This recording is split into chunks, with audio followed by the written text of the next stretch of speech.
بسم اللہ الرحمن الرحیم۔ السلام علیکم جی دوستوں، کیا حال ہے؟ ٹھیک ٹھاک، امید ہے صاحب خیریت سے ہوں گے۔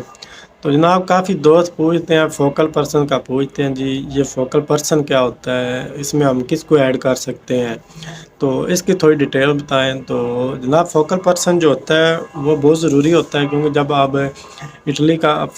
ویزا کا فارم فل کرتے ہیں تو اس پہ بھی اس کی ڈاٹا مانگا جاتا ہے، اس کی ڈیٹیل مانگی جاتی ہے۔ تو ادھر جو نام آپ نے ایڈ کرنا ہوتا ہے وہی آپ کا جو آپ کا انٹرویو جب ہوتا ہے، تو جب آپ سے فوکل پرسن کے بارے میں یا گرنٹر کے بارے میں بات کی جاتی ہے، تو پھر آپ نے اسی بندے کا نام لینا ہوتا ہے جس کا آپ نے اپنی فائل میں جو ہے نام لکھا ہوتا ہے۔ تو فوکل پرسن بیسیکلی آپ اس کو گرنٹر بھی کہہ سکتے ہیں، یعنی وہ بندہ جو آپ کا بھی ٹرسٹ والا ہو، اور جو ادھر اونر جو ہے اس کا بھی، مطلب اٹالین گورنمنٹ جو ہے، جو بندہ اٹلی میں ہے آپ کا، یعنی آپ کا متعلق والا پاکستانی بھی ہو سکتا ہے، ٹھیک ہے، جو آپ کی گارنٹی دے کہ یہ بندہ، مطلب ہے اس کی میں گارنٹی اٹھاتا ہوں، یہ بندہ ادھر آئے گا کام کرے گا، تو کوئی اس کا مطلب ہے معاملہ ہو تو اس کا میں ذمہ داری قبول کروں گا، تو وہ بندہ وہی فوکل پرسن ہو سکتا ہے جس کے پاس اٹلی کے سجور ہو۔ ضروری نہیں کہ کارڈ وائی سجور ہو، دوسری 6 منتھ وائی سجور بھی ہو، چل سکتی ہے۔ ہماری دفعہ تو وہی چلی تھی، میں نے بھی کسی لڑکے کے لیے گئی تھی، لیکن اس کے پاس ریزیڈینس ہونا چاہیے، ٹھیک ہے۔ تو آپ لوگوں کو ریزیڈینس کا تو علم ہوگا کہ جو یعنی ہاؤس کا ایک آپ کے پاس ہوتا ہے، کہ آپ کا ایڈریس ہوتا ہے کہ کس گھر میں آپ رہتے ہیں، اس گھر کا آپ کا ریزیڈینس بنا ہوتا ہے، وہ 2 سال کے لیے ہوتا ہے، وہ لازمی ہونا چاہیے۔ تو فوکل پرسن مطلب یہ ہوتا ہے، باقی وہ کس بندے کو لگانا چاہیے، وہ بندہ آپ کا جو تعلق والا ہے، جس نے آپ کا ویزا نکلوایا، آپ اس پہ ڈال دیں کہ وہی فوکل پرسن کا انتخاب کریں۔ اگر آپ نے ڈائریکٹ ویزا کسی سے لیا تو پھر آپ کو اپنا یار دوست وغیرہ کسی کو ایڈ کر سکتے ہیں۔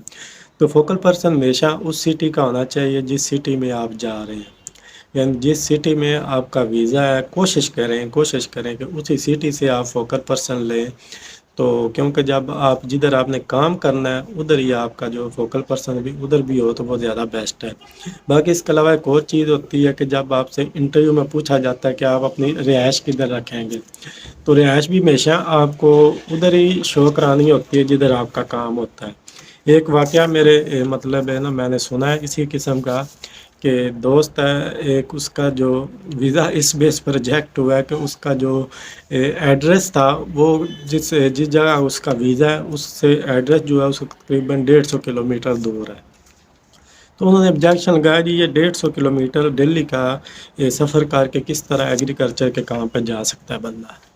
تو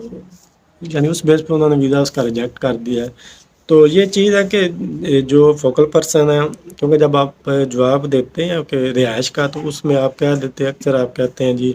یہ مالا مالک جو ہے وہی رہائش دے گا، کبھی کوئی کہہ دیتا ہے جی فوکل پرسن جو ہے وہ میرا کزن ہے، میرا دوست ہے یا بھائی ہے، تو اسی کے پاس میں ٹھہروں گا۔ تو اگر فوکل پرسن آپ کا آؤٹ آف سٹی ہے،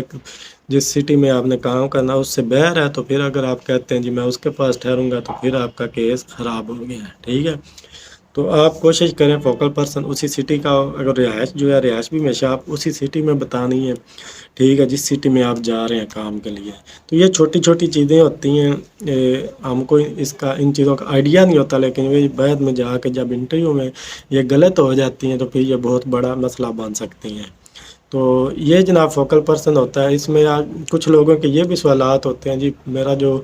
میں نے جو کمپنی کا مالک ہے وہ پاکستانی ہے، اس سے میں نے ویزا لیا، تو اب میں فوکل پرسن کس کو ایڈ کروں؟ تو اس بیس پہ اس میں آپ اسی بندے کو جو فوکل پرسن ایڈ کر سکتے ہیں جس سے آپ نے ویزا لیا، کیونکہ وہ بھی پاکستانی ہے، آپ بھی پاکستانی، آپ کا ایک ریلیشن شپ بن جاتا ہے، ٹھیک ہے۔ وہ آپ کا کزن بھی ہو سکتا ہے، دوست بھی ہو سکتا ہے، کوئی مطلب جان پہچان والا بھی ہو سکتا ہے۔ تو اس بیس پہ اس کو مطلب اتنی ضرورت نہیں ہے آپ کی گارنٹی کی، تو آپ اسی کو جو اپنا فوکل پرسن ایڈ کر سکتے ہیں۔ اس کا ID کارڈ ادھر کا، دوسرا اگر پاسپورٹ وغیرہ اس کے پاس ہے تو وہ آپ ساتھ لگا کے اس کو جو ہے شو کر سکتا ہے جی میرے فوکل پرسن بھی یہی ہے اور مالک بھی یہی ہے۔ تو انشاءاللہ ویڈیو آپ کو پسند آئی ہوگی، پھر ملاقات ہوگی، خدا حافظ۔